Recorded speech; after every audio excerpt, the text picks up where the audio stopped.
Self decision સાથે લગભગ અમારા પ્રયત્ન એવા રહેશે કે આપણે કોઈ પણ તકલીફ પડશે નહીં, પણ છતાં આપણે અહીંયા માટે ભણવા માટે આવ્યા છીએ, આપણે કંઈક પ્રાપ્ત કરવું છે. તમારા માતા પિતા, તમારા ભાઈ બહેનો, તમારી સાથે જે જોડાયેલો સમગ્ર સમાજ તમારી પાસે એક અપેક્ષા રાખતો છે કે મારો છોકરો, મારો ભાઈ, મારો દીકરો આ જગ્યાએ ગયો છે, એ 1000% કંઈક નોકરી પ્રાપ્ત કરી અને પાછો પરત ઘરે આવશે.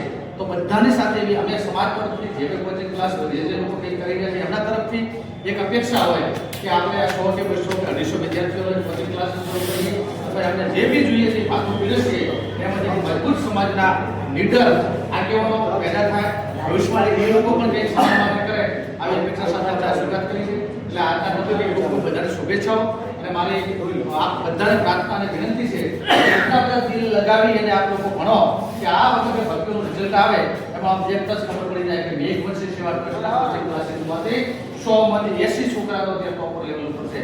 આટલી એક ધગસ રાખી અને આપણે આગળ જવાનું છે. ઘણા બધા આખા પ્રયત્નો છે. મેઘ વર્ષી સેવા ટ્રસ્ટ જે ચાલી રહી છે રાત તાલુકા અને હવે અલગ પડ્યો રાત તાલુકા, બંને તાલુકાનો યોગ્ય ફાળો છે.